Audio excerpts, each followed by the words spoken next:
Good morning to everybody, and they're always very grateful to be here because when I come here, I feel like the morning is an awakening that just spreads joy my whole day. You know, it starts with here, and then the rest of the day, I seem to fly through the day instead of going, what am I going to make for dinner? This needs to be done, that needs to be done. So I love Sundays. I wish pretty much every day was a Sunday, but we know that doesn't work that way. But again, I'm very grateful to be here. For those of you who know that Ken and I don't like the word suffered a loss, but suffered two losses within the last 6 weeks that hit us very, very hard. One was Ken's brother, who I don't want to go into great details about things, but was killed in an auto accident. And the other one was on the other side of my family, my brother's wife, who was battling through, and I don't want to say battling, she was living through ovarian cancer, but had a sudden heart attack. They happened within 3 days of each other. So what I want to say to all of you is thank you for the love, thank you for the support in whatever way it came through. We are very appreciative. Our family has really been, like, would you say, off balance? Ever since this happened, I have to say we're off balance, and it didn't only affect the immediate family, it affected friends, it affected everybody, because when you have love, when there's love there, it doesn't matter what the relationship is. That finality of love is something that hits everybody very, very hard. In saying that, I saw differences in our daughter Tracy and how she reacted to things. I saw differences in many people who knew Brian and who knew Bonnie, and just how everybody moved through this situation. What was happening for me, and has happened for all of us, because I know you all have had loss, we've all suffered losses, and it doesn't matter that my loss was this and your loss was that. It's all personal loss. So in saying that, you get to the point of people sharing their losses and they think that's going to help you. But it doesn't help you, because your loss is personal. Their loss might have been, 6 months ago, and your loss is immediate. Their loss could have been a child, God forbid, and yours is an older person, but loss is still loss, and you're dealing with your grief at that time. What I found through all of this is that everything that we say about the process that you have to go through is very true, because for those who have been with me and everything, there have been, and we talked about this, there has been the disbelief, the disbelief, the if you want to call it the non-reality of things, anger. There's been hatred. You don't even know how to balance that. It's like, where's hatred coming into this? But there's been all of that. And then there's been love. There's been all these emotions. And depending what day you might have met me, or you met any of the people who were involved in this loss, you would have gotten a whole other amount of emotion that came through, and nobody reacted the same way. So I found myself in a situation of feeling like nobody gets this. Now, we're all who have had loss, all of you kind of get into that head of nobody gets this, because they're getting what they went through, but that's not what you're going through. So there were conversations that went from a friend whose house I was in a couple of weeks ago, in his kitchen, and it was just him and I in there in that moment. And he said, "How are you?" And I said, "Not good, not good." And I wasn't good. And he looked at me and said, "So you can't even lie about it?" And he's got like a sarcastic sense of humor. So in that moment, I did not know how to take that phrase. Was he saying to me, this is difficult enough that you can't even lie about it? Was he saying, shut up and get through it? You just don't know how somebody's trying to get through to you. Sometimes it was words that, oh, you'll get past this, or this, or, they're in a better place. Well, all of this was just making me feel worse and angry. And that's not a place that any of us want to dwell. It's just not where you want to be for too long, but you can't help it. So last week I had gone away with my other brother-in-law and sister-in-law. This is Ken's sister. And through a series of events, we were in the car coming home and they were talking about a woman who was running the inn that we had been at. And she turned out to be a writer. And who knew? I mean, she didn't say anything, but it turned out she had written 7 books. So I'm trying to look through her information. All of a sudden, in my library, Libby, which is, I guess, Bergen County's form of, online reading, this title comes up and it says, "It's okay that you're not okay." I didn't even have to read the synopsis of this book. By this title, I knew what it was. It was about grief. And it was about, and it goes on in the book, it's not just loss of a person, which is basically what I guess the focus of the book is, but it's loss of something changing in your life, right? It could be illness. It could be you lost a job. It could be somebody left you.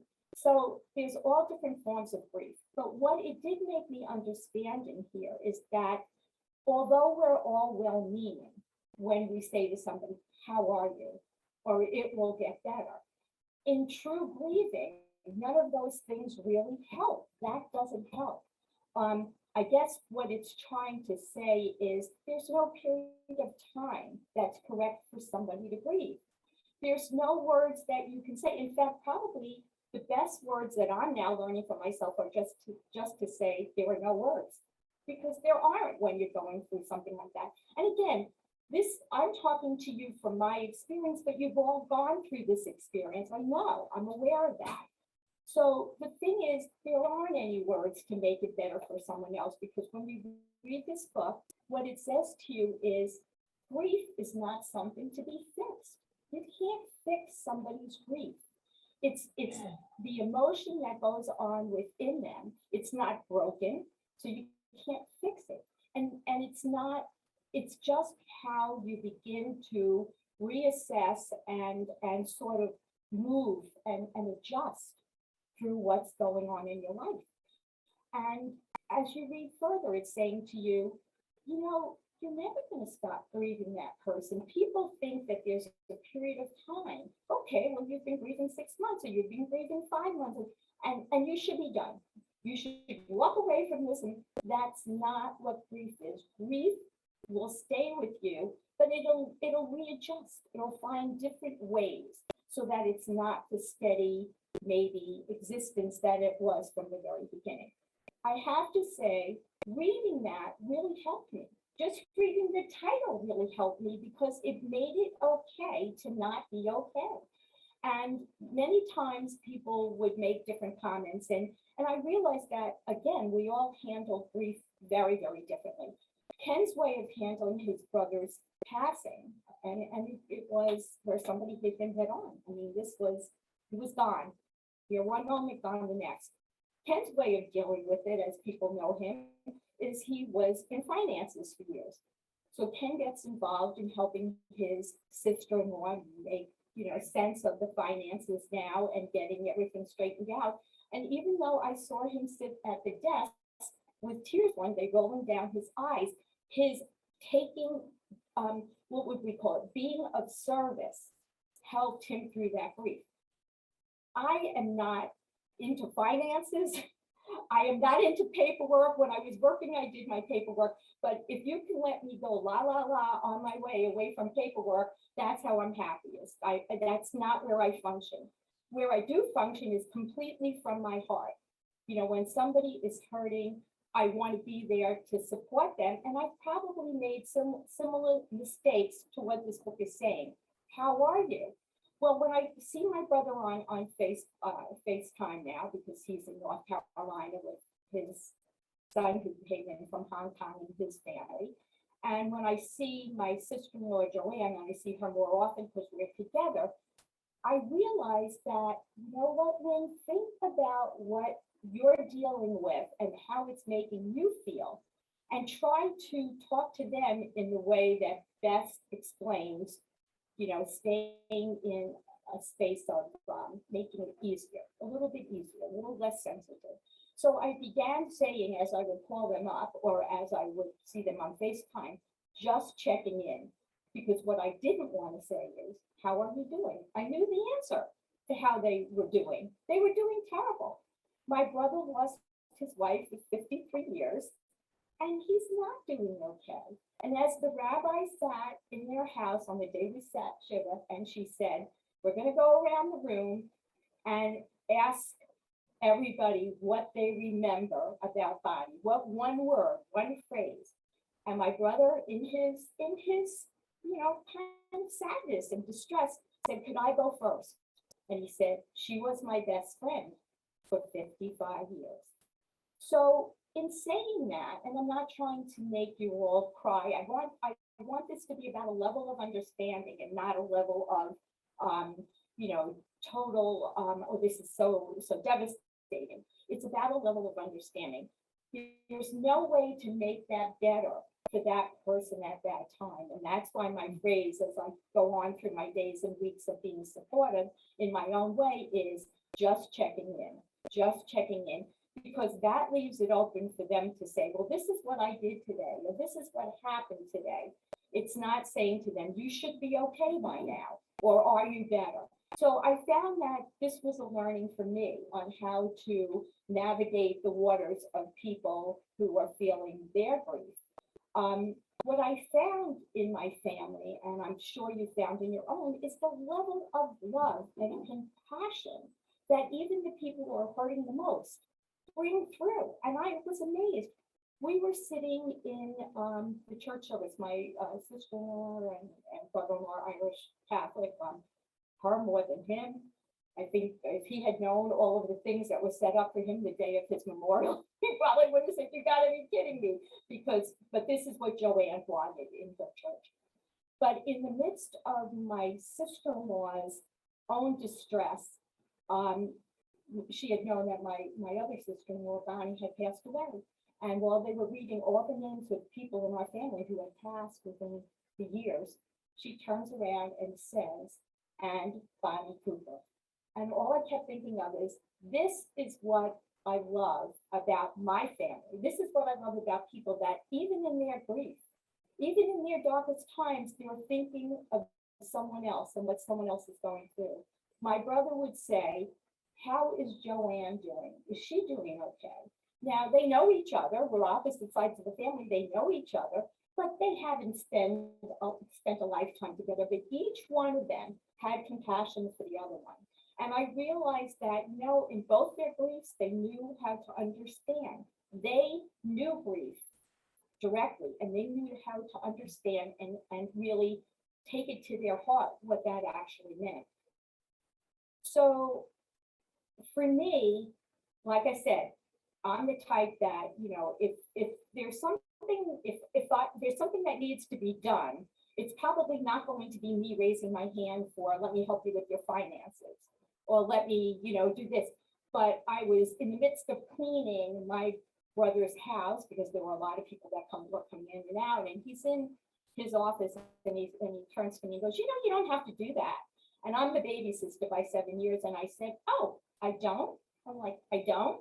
So he goes, no. So he says, no, you don't have to do that. And I said, so you don't want me to do it? And he goes, no, I want you to do it, but you don't have to do it. So then the lightheartedness started to come in a little bit, and we would laugh about different things, and grief would take a different turn.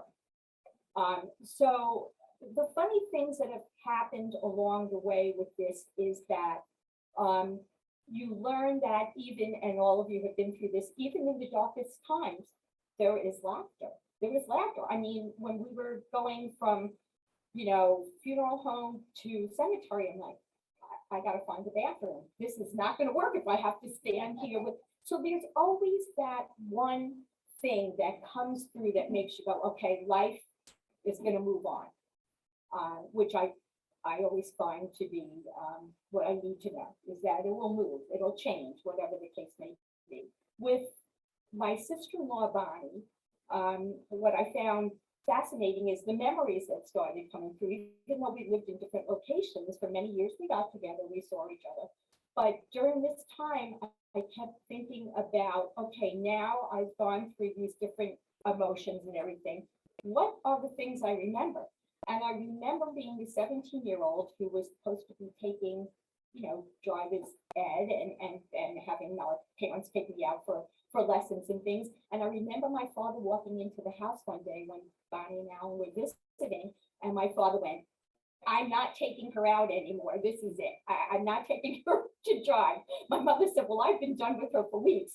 So my sister-in-law said, who was only 3.5 years older than me, 21 at the time, said, well, I'll take her out. And I remembered that she unselfishly took me out, probably white knuckling the whole time. But she took me out, and I realized as years went on that actually I'm a better driver than she was. Sorry, better driver than she was. She would scare the crap out of me when I would drive with her after that because she was mostly on the tail. But these are the things now, the place that I'm at, is that I feel the grief.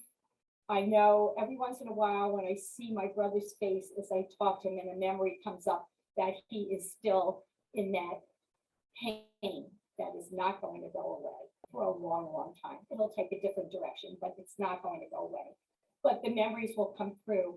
For Brian, it was the fireplace in our apartment is not a usable fireplace. So it was always like an empty hole. You've seen it, it was like an empty hole. And last year we were at Brian and Joanne's house around the holidays, and I said, oh, that beautiful candle thing that you have in your fireplace, it's lovely. And they were like, do you want one? Brian goes, wait, I'll go upstairs and get you one. And it was a fully boxed, brand new candelabra thing, very big. And I was like, why do you have another brand new one? And this was typical of my brother-in-law. He didn't like to be bothered doing things. He goes, well, one of the lights blew out. And so with that light blowing out, we called them to get another bulb, and they sent us a whole new one. So I said, well, Brian, you're not going to give me this brand new candelabra thing. And he goes, oh, yes, I am. And I said, no, switch it out. Give me the one that's not working that well, and you take this. This is the way these families work. Nah, not worth it. You take the brand new one, which is in my fireplace, and all my friends have seen it. It's beautiful. These are the memories that I will hold very, very close when I look at these things. These are the memories as I get in the car and drive around that I'll remember my sister-in-law saying, well, nobody else wants to take you. My brother didn't even want to take me. So, I will remember those things. But what I wanted to bring through this talk was that the changes happen when they happen. You can't cajole anybody out of grief. You can't say words that are really going to make a difference. Sometimes you're almost not hearing things that are being said because you're in a different dimension, I want to say, a different dimension. Everybody means well. Everybody cares about you. And so basically what it comes down to, it's just about loving. Again, we always come back to it's about love. It's just about the love that I feel from you, the love that I feel from you, and of course you, crazy lady in the back, you. But anyway, it's just about loving each other. That's going to make the difference. The words are not going to make a difference. The well wishes will not make a difference. And I think I'm grateful for having learned that at this point, because I was just in the space where I was angry at people trying to make me feel better or trying to make me think that what I was feeling wasn't valid because you're supposed to be a Kennedy. And I was going to say, I remember years ago when people would say like the Kennedys were stoic and they weren't supposed to show their grief. Well, that's great, if you're the first family, who knows, but whatever. But it just doesn't work in reality with most of us humans.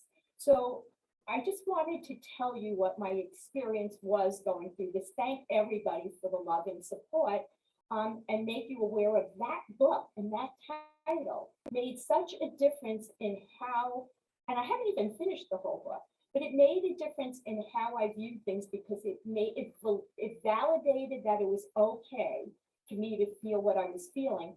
Humans want to fix each other. We want everybody to be okay. If Leslie isn't feeling well, we want Leslie to be well. We want everybody to feel good. You know, if Pat is having a down, we all want to support each other and lift each other. But in truth, we're going through what we're going through, and all we can do is love those people and let them figure it out. And sometimes send them places like to, you know, to get an evaluation or something along the way. But I'd like to leave you with this one thing, because it is true for me. Well, actually, two things, and then I will move out of the area here. But two things that I wanted to say. Sharon had mentioned to me a couple of weeks ago when we were talking about grief and different things, that as spiritualists, and this is very true, we're kind of in the middle. And if I don't phrase this right, will you help me with it? We're kind of in the middle. We're almost in a situation where we know what we know, that life continues, that no one really dies. They leave their physical self on this earth, and they are, you know, they're still with us. But as humans, am I quoting this right the way you said it to me? As humans living a spiritual life, we still know loss, and we still know what it feels like to have somebody who was here with us and a part of our lives and a part of our love leave us. And we're like, the imbalance of, okay, we know what we know, they're okay, but I want to grieve that they're not here with me right here. And if you can say it better, because you did, please say it better. But I realized that that was very, very true. That, you know, as spiritualists, we know, but we still have to suffer through these things, no matter what it is. When I came to that realization that yes, Sharon is right about that. We're gonna play both sides of the coin here. The other day, something very cute and interesting happened. I was talking to my sister-in-law who lost her husband, and she said, "Have you heard from Brian?" And like I said, she is Irish Catholic. She goes to church more than just once a week. Very religious in the choir, the whole big thing, but she does believe in life after death of your physical self. And she said to me, "Have you heard from Brian?" And she knows I've been practicing this for 24 years. And I said, "Yes, as a matter of fact, I have just this morning." And she said, "What did you hear?" I said, "Do you collect yellow mums? Do you go and buy yellow mums every year and put them out?" She goes, "No, you know, sometimes I guess we buy mums." I said, "Well, I'm hearing that he wants you to go buy 2 yellow pots of mums." So she goes to the grocery store, and she said she walks in the grocery store, and the first thing that she sees, not any other color, not any other pots, is 2 pots of yellow mums. So she picks them up and she brings them home. And I said, Brian wanted you to have these pretty flowers in front of your house. Also, if we were doing our chakra system, that's your solar plexus, I believe, and that's your emotional center, right? You're saying yes. So that's your emotional center. So, okay, that made sense to me. So we go to this B&B, the other brother-in-law and sister-in-law, and we go to the B&B, and we get to the 2nd floor, and I look out my window, and underneath the gazebo is 2 pots of just yellow mums. So when those things happen, you say to yourself, okay, well, now I'm back to being the spiritualist. Before I was on the cusp of being in my human self, my very human, frail self at times, and then going back to my spiritual self. So through all that you go through, as spiritualists, we get the awareness and the signs and the feeling that they're always going to be around us. They're just not going to be here in the physical touching us at this point. So that was my thoughts that I wanted to say to you. And as I was looking through my book the other day and saying, okay, you know, I need to continually move forward and adjust to what has gone on in our life, this is what came up as I go, okay, what page should I do? In time, you will smile again and truly feel it. And your laughter will be genuine. But until your pain has gone away and your sadness has disappeared, don't feel that you have to be strong. What you're feeling is real. Don't feel like you're wrong if you want to cry. There are some roads in life that we must travel alone, even though we may be surrounded by people whom we love. Some things in life, such as what you're feeling now, can't be felt by anyone but you. But just remember, you are not alone at all. Everyone who loves you is walking with you in spirit and will be there with you. You'll find a new strength, a new peace, and a new happiness. It just takes a little time. And that's when I flip through a book and go, where should I be? So I feel like I know that I'm still in grief because I love those two people dearly. And even though they had in-laws at the back of their term of their name, because they were my in-laws, I had known them for 52 and 53 years, and they were my brother and my sister. And so grief is there. So I walk away from you just saying that please understand for yourself what when we're talking to somebody that we're not going through exactly what they're going through, and to understand if they're not responding to you in the way they probably should be, with saying thank you so much, because that's not where they are at that point. But thank you for letting me share that with you, because in doing so, reading this book, it made me understand my feelings, and also it just is helping me to honor them. So I appreciate that you've listened to this, and I hope in some way you've understood that no matter what you feel, when you feel it, your emotions are never wrong, your feelings are never wrong. So thank you very much.